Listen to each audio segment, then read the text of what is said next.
क्या कभी सुना है कि एक अंधा आदमी बड़े बड़े फाइटर्स को पछाड़ दे? कुछ ऐसा ही होता है हमारी आज की कहानी में। कहानी की शुरुआत चाइना के एक छोटे से शहर से होती है, जहां चेंग नाम का एक अंधा आदमी किसी के बारे में पूछताछ करते हुए एक जुए के अड्डे में घुस गया और उस अड्डे के मालिक से पूछताछ करने पर उसने बिना कुछ जवाब दिए चेंग को तुरंत वहां से निकल जाने को कहा। पर तभी चेंग को एहसास हुआ कि उस अड्डे का मालिक कोई और नहीं बल्कि वही आदमी है जिसको वो ढूंढ रहा है, और उसने अपने इस शक को पक्का करने के लिए उस आदमी के हाथ पे लगे चोट के निशान को महसूस किया, जिसके तुरंत बाद ही चेंग ने उस आदमी पर हमला कर दिया। और उसके इस हमले को देखते हुए वहाँ पे मौजूद सभी लोग चेंग को मारने के लिए आगे तो बढ़े, पर वो एक माहिर कुंफू योद्धा था जिसने पलक झपकते ही उन सबको बड़ी ही आसानी से हरा दिया। इसके बाद वो चुपचाप वहाँ से निकल गया। उधर जाओयू नाम की एक 10 साल की लड़की अपने छोटे भाई के साथ कुछ खाना चोरी करके भाग रही थी, पर तभी कुछ गुंडों ने उन दोनों को पकड़ लिया। पर जाओयू एक बहुत ही बेखौफ लड़की थी और उसने खुद को बचाने के लिए गुंडे के हाथ पर जोर से काट लिया। तभी एक गुंडा उस छोटी बच्ची पे हमला करने ही वाला था, तभी चेंग ने अंधा होने के बावजूद भी एकदम सटीक निशाना लगाते हुए उस गुंडे के सर पे एक ईंट फेंक के मारी, जिससे वो गुंडा वहीं लेट गया।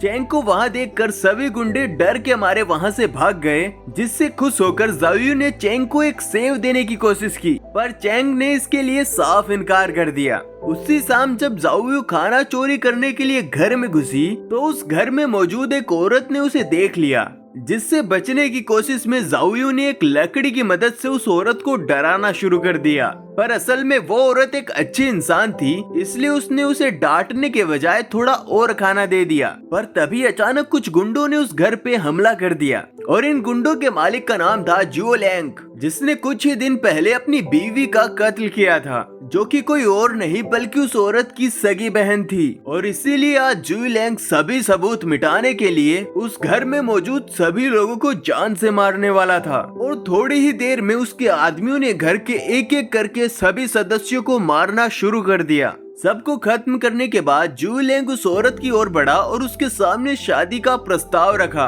लेकिन वो लड़की इसके लिए बिल्कुल नहीं मानी। मौका देखकर उसने जुओ लैंग पर हमला करने की भी कोशिश की, लेकिन इस बात से गुस्सा होकर जुओ लैंग ने उस औरत को जान से मार दिया। उधर जाओयू कोने में छिपकर ये सब कुछ देख रही थी और मौका मिलते ही वो उस घर से भाग गई। पर तब तक नाओ नाम के गुंडे की नजर उसके ऊपर पड़ गई और उसने उसका पीछा करना शुरू कर दिया।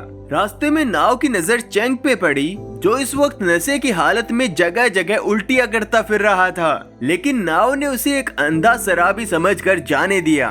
थोड़ी देर बाद जब चेंग अपने घर पहुंचा तो उसे एहसास हुआ कि याओयू उसके घर ही छिपी हुई थी, और उसी वक्त उसे गुंडों के घर में घुसने की आवाज भी सुनाई दी।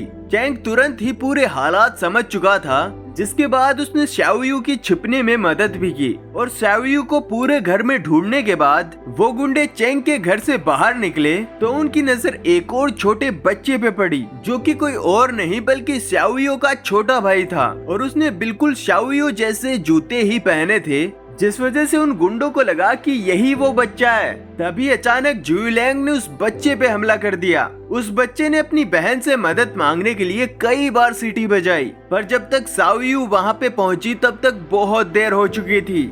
अगली सुबह शाओयू सीधा चेंग के घर पे पहुँची और अब वो चाहती थी कि चेंग उसकी भाई की हत्या का बदला ले, पर चेंग का कहना था कि वो सिर्फ बड़े बड़े अपराधियों को ही मारता है। उसी शाम जब चेंग अपने घर पहुंचा तो उसने देखा कि शाओयू पहले से ही उसके घर में उसका इंतजार कर रही थी, और उसके हाथ में एक वांटेड का पोस्टर भी था जिसने उसे खुद बनाया था। और अब वो चाहती थी कि चेंग जुओ लैंग को मारने में उसकी मदद करे, पर चेंग ने इसके लिए इनकार करते हुए उसे अपने घर से बाहर फेंक दिया।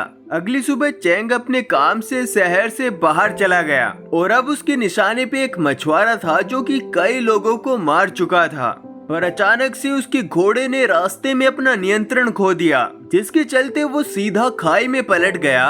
पर किस्मत से चेंग ने एक पत्थर को पकड़ के खुद को बचाया, पर तभी उसे एहसास हुआ कि किसी ने उसकी टांग पकड़ के रखी थी, और ये कोई और नहीं बल्कि शाओयू ही थी, जो कि पूरे रास्ते उसके साथ छुप छुप कर चल रही थी। शाओयू के ऊपर गुस्सा आने के बाद भी चेंग ने उसे ऊपर खींच लिया और इसके बाद वो जानता था कि अब उसे शाओयू को अपने साथ ही ले जाना होगा। और कई दिनों तक लगातार चलने के बाद वो दोनों अपनी मंजिल तक पहुंच ही गए, जिसके बाद वो लोग मेहमान का रूप लेकर उस मछुआरे से मिलने के लिए पहुंचे। वो मछुआरा चेंग की असलियत पहले से ही जानता था, पर फिर भी उसने बिना कुछ बोले चेंग की खातिरदारी करना शुरू कर दिया। पर तभी पास में ही खेल रही शाओयू की नजर पानी में तैर रही एक लाश पे पड़ी, जिसे देखते ही उसने चिल्लाना शुरू कर दिया। और उसकी इस हरकत के बाद चेंग और उस मछुआरे में लड़ाई शुरू हो गई। उस मछुआरे के आदमियों ने भी चेंग पे हमला करने की कोशिश की, पर चेंग उन सब के लिए अकेला ही काफी था। और इधर वो मछुआरा भी बुरी तरह से जख्मी हो चुका था। पर जैसे ही चेंग उसे खत्म करने के लिए आगे बढ़ा तो उसने चेंग को अपना कैप्टन कह के पुकारा, जिस पर उसने बताया कि वो एक लड़ाई में चेंग की ही टीम में था, पर अपनी पूरी जिंदगी देश के नाम करने के बावजूद भी उसे बदले में कुछ नहीं मिला, जिसके बाद उसे जुर्म का रास्ता अपनाना पड़ा। इसके बाद उस मछुआरे ने चेंग से अपनी जिंदगी की भीख मांगना शुरू कर दिया, पर चेंग ने उस पे रहम ना करते हुए उसे खत्म कर दिया। उसी शाम जब वो दोनों वापस जाने की तैयारी कर रहे थे, तभी शाओयू ने एक बार फिर से चेंग से पूछा कि क्या तुम मेरे भाई की मौत का बदला लेने में मेरी मदद करोगे? पर चेंग ने उसे मना करते हुए वहीं पे अकेला छोड़ दिया। कुछ महीनों बाद जब चेंग आराम से अपने घर में बैठा था, तभी उसे घर में किसी के होने का एहसास हुआ। और जब उसने अपने बिस्तर के नीचे हाथ डाला तो वो तुरंत ही समझ गया कि ये कोई और नहीं बल्कि शाओयू ही है, लेकिन वो काफी गंभीर रूप से जख्मी थी। जिसके बाद चेंग ने उसका ख्याल रखना शुरू कर दिया। और कई दिनों बाद जब शाओयू को होश आया तो उसने बताया कि उसने जाते वक्त सारा रास्ता याद कर लिया था और वो उसी रास्ते से पैदल चलकर वापस आई है, जिस वजह से उसे इतनी सारी चोटें लगी है। शाओयू कहने लगी कि अगर तुम मेरी मदद नहीं करना चाहते तो कम से कम मुझे कुंफू तो सिखा दो, ताकि मैं खुद अपने भाई की मौत का बदला ले सकूं। जिसके बाद चेंग ने थोड़ी देर सोचने के बाद उसे स्टोर रूम में रहने की इजाजत दे दी, पर अब भी उसने शाओयू को कुंफू सिखाने के लिए हाँ नहीं भरी थी। अगले कई दिनों तक शाओयू ने चेंग की आंखें बनकर उसके काम में उसकी बहुत मदद की, जिस वजह से वो अपने काम को काफी तेजी से खत्म करके काफी सारे पैसे कमाने लगा। और उनकी इस पार्टनरशिप के चलते वो दोनों काफी करीब आ गए थे। अब चेंग ने शाओयू को स्टोर रूम की वजह घर में रहने की इजाजत दे दी थी। एक दिन चेंग की चोट पे दवाई लगाते वक्त शाओयू की नजर उसके शरीर पे लगे निशानों की तरफ पड़ी और इसके बारे में पूछने पर चेंग ने उसे बताया कि वो एक बार अपने शहर चंगान को बचाने के लिए लड़ाई में उतरा था और ये सभी निशान उसे युद्ध में मिले हैं। और साथ ही उसने बताया कि वो अब भी अपने शहर वापस जाने के लिए पैसे इकट्ठा कर रहा है। कुछ दिनों बाद शाओयू चेंग के कहने पर एक अपराधी के बारे में जानकारी इकट्ठा करने के लिए एक जगह पे गई, जहां उसकी नजर ज्यूलैंग पे पड़ी, जो उस वक्त अलग अलग लड़ाइयों पर पैसा लगा रहा था। और तभी ज्यूलैंग ने भी पास ही में खड़ी शाओयू को देख लिया था, जिसके बाद उसने शाओयू को अपने पास में बैठने को कहा। उस वक्त शाओयू के दिमाग में अपने भाई की हत्या का वो भयानक दृश्य चल रहा था और इसी वक्त वो अपना बदला पूरा करना चाहती थी, पर इसी के साथ उसे ज्यूलैंग से डर भी लग रहा था और इसीलिए वो चुपचाप वहाँ पे बैठे रही। और वापस घर आने के बाद चेंग ने उसे बताया कि उसने शाओयू के लिए एक बहुत ही अमीर घर को चुना है, जो उसे अपने साथ रखने के लिए तैयार था। यहाँ तक कि वो औरत दरवाजे पर शाओयू का इंतजार भी कर रही थी। पर जैसे ही चेंग ने उसे गाड़ी में बैठाया तो शाओयू तुरंत ही ये कहते हुए उतर गई कि उसने अभी अभी अपने भाई के हत्यारों को देखा है और उसकी इस बात में एक अजीब सा दर्द था, जिसे महसूस करते ही चेंग ने शाओयू को कुंफू सिखाने का फैसला किया।